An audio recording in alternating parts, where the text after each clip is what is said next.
Good morning everyone, hope you're all well. Thanks again for joining me, those of you who are coming later in the day or at some future date. So you can hear lawnmowers but also bird song. I know which one I prefer. Beautiful and peaceful here. And good morning Anne, and thanks to everybody who's joining me live. It's a beautiful morning here, nice and mild, fresh, my kind of morning, not too hot yet. Good morning Louise, you can just hear the sound of the burn just now. Lovely sound, it's just trickling. But maybe come back to the burn. I'm just going to go a wee walk in the woods just now. Good morning Alison, lovely to see you, hope you're well. So I'll change camera direction and we'll just go up the hill, or at least up part of the hill. And the bird song's beautiful just now.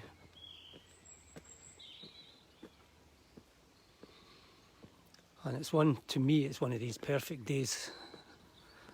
I don't know what the temperature is, but something like 14, 15, maybe 16 max. And the sun's coming out and going back in. And that's my kind of weather. I don't like the heat. I like the brightness of the sun, but I don't like the heat. So a mild day is just perfect. And today's a mild day. And that's the challenge we have as a family. Is Christine and Katie, my daughter, like warm sunshine. My son Ian and I like mildness, coolness, and beautiful wild garlic here. Just go down to it. Twigs and branches galore here. Look at this. Aren't they lovely? And right beside it, this strange sort of 5-pronged tree trunk with all the moss gathered around it, and then the lichen above it.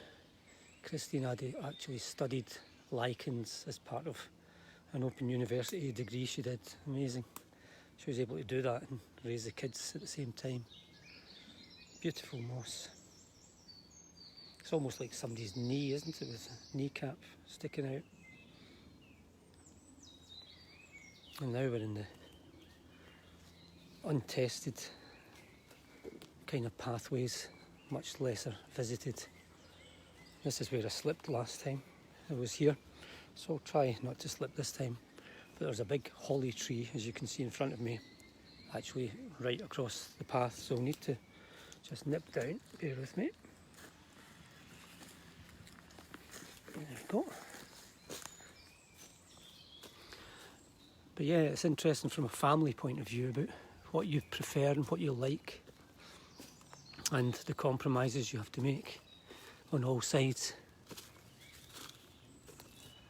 I think again Ian and I are very similar in that we like this kind of terrain and maybe more wilderness areas where there's less people and things are either very natural, like just in front of us here.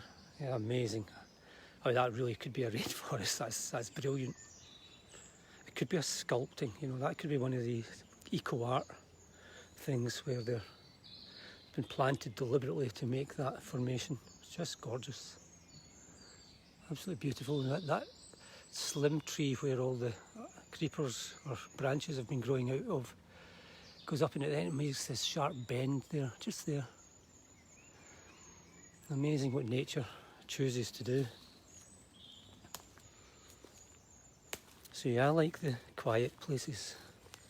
I like down there where the burn is. Also, when I travelled, I worked my way around the world for 4 years after university, basically because I didn't know what I wanted to do. And that sounded like a good idea, which it was. One of my few good ideas when I was young. And I worked in the Western Australian desert. And the sheer remoteness and the beauty and simplicity of the colours, all there was rusty red and blue sky. And the quietness. I think even way before I found mindfulness, I had an instinctive liking for quietness, and this I like. This is just opening out. Good morning, Margaret, lovely to see you. And you need the quietness to hear the burn. And you need your mind to be quiet and still to notice the birds and their songs. And the crunch of leaves, dry leaves, as you step over them. And this is really special place.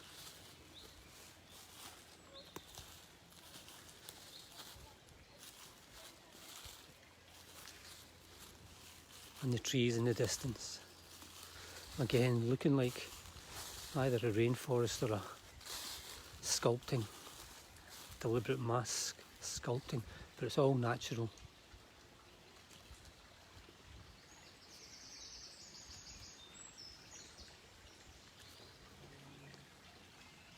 And the wild garlic, giving the colour.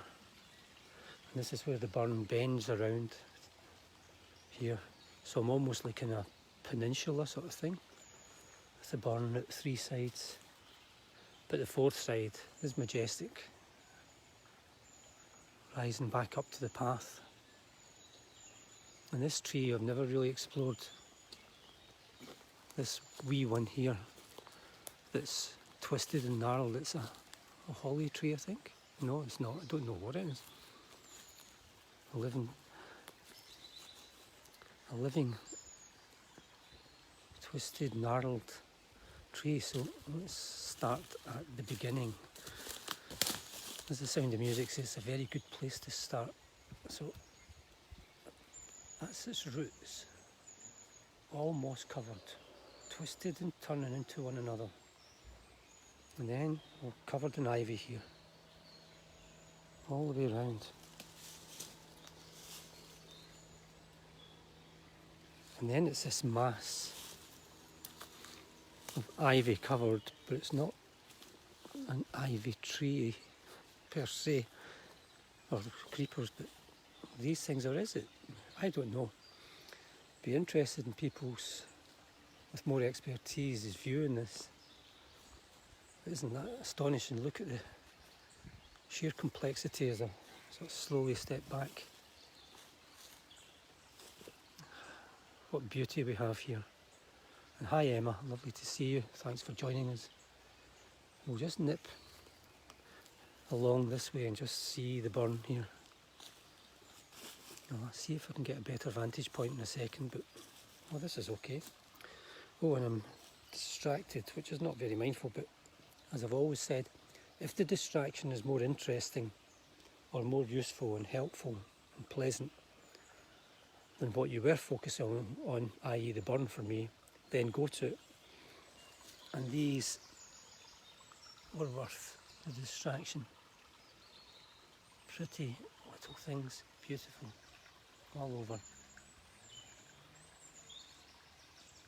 Just little glimpses of different colour amongst the more dominant sort of green and brown and black. And then we can go to the wild ivy, the wild garlic, and then the sunlight reflecting beautiful white skies onto the burn, and the reflections of the tree trunks at the other side of the burn. I think that's a beautiful scene. It's just gleaming, and along there the sound of the gurgle, where it's coming from. We'll see if we move along that way, but just listen to the sound and absorb it. I go and I pass these gorgeous trees again.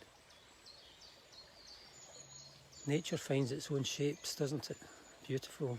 This one on the right here, where you've got the creeper almost parallel growing, which obviously it is because further up it's attached to it, but even the bit that's not attached to it, it's not straying far, and then it joins, goes into two.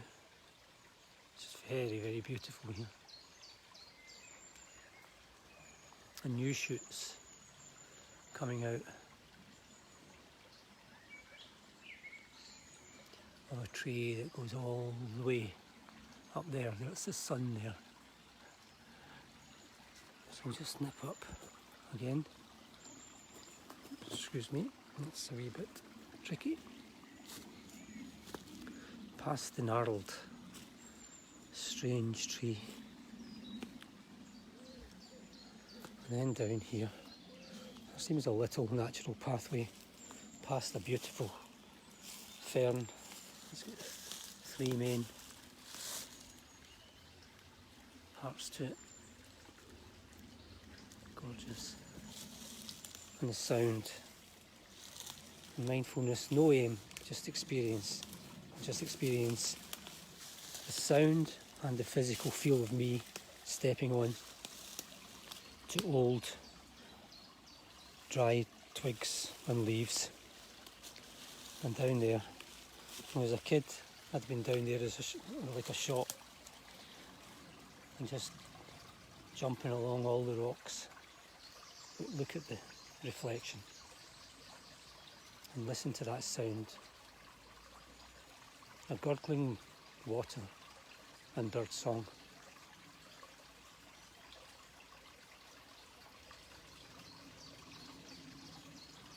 And if you want blue sky reflecting, showing there is blue sky, you look at blue sky and white being reflected, and just here, lovely reflections of the leaves.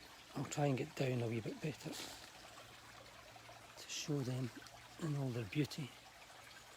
Just that bit down there. Isn't that gorgeous?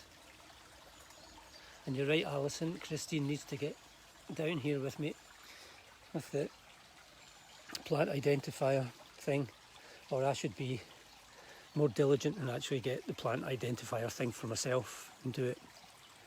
But you know, there's a strange way as I look at these beautiful leaves in all their various shades, because some of them are overlapping one another, some of them are lit up by the sun, others less so.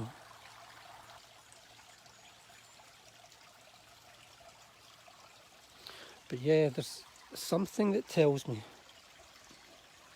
oh, just looking at the beautiful plant growth on the rocks here, as I go back up, as I hope to go back up, past the ferns, something tells me that while it's good to know things like that's a bluebell, you know, the obvious, it's also sometimes useful not to, or at the very least to postpone your knowledge. Because with knowledge, sometimes we take things for granted. Oh, it's just a bluebell. Whereas if you don't know it, if you don't know its name, you reflect more deeply about it. And I'm just drawn to these astonishing. My goodness. And that could be, I don't know, again it's art that springs to my mind. A sculptor, Salvador Dali or Juan Miro or something like that. Just astonishing. It's like, they look like sort of bits of ginger. And this one curls all the way around here. It's amazing. And it is ivy. That's the biggest ivy I've ever seen kind of growing on its own. It's there like a snake. Look at that. Slithering like a snake. Quite amazing. And then we're back round at this side of the burn. And you hear the beauty. And then, more new things. Look at this tree, stripped of its bark. 3 major layers here. This thickness here, this like an elephant hide or a rhino hide. Then the creamy white. And look at again, it's like an animal. Like a sort of kind of deer hide or something. Just the various colours and the streaks. And then inside, deeper, darker.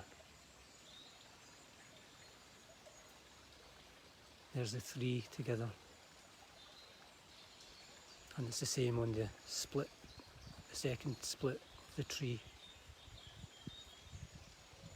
All the way down till it gets to the moss. And then it rises, seemingly forever till you get the canopy up there. And it's really special. So I hope you've enjoyed this. It's a slightly different place for me. I've been down a couple of times now, but this is newish. And so I'm still seeing things for the first time. And hearing a beautiful sort of symphony of water flowing and bird song. And me, I'm playing the percussion, mostly stepping on the leaves and the twigs. And all feels well with the world. And with mindfulness, we just pause those thinking, pause that knowledge, and go back to what in Zen they ask us to try to be all the time, which is a beginner's mind. Because a beginner's mind tries to notice better because it doesn't know. Whereas an expert's mind, as the saying goes, sees fewer options because it's already discounting things. And there's a time for knowledge, and it can be incredibly helpful, obviously, for us all. But there's a time for a sort of gentle innocence, trying to see things as if for the first time. And when we're in a mindful walk, I think it's the time for the novice in us, the beginner's mind. So I'll leave you with these scenes in silence. I'll be back on this evening, 8:15. Got a few householdy, gardening, fatherly sort of things to do today, so I'm looking forward to that as we go to a clearing here with the sun shining on it. But thanks again for joining me. Hope you all have a lovely day today. If you can get out, please do. And if you can't, I hope this has given you some kind of pleasure and remembrance of how beautiful it is to be outdoors. So thanks again. Take care.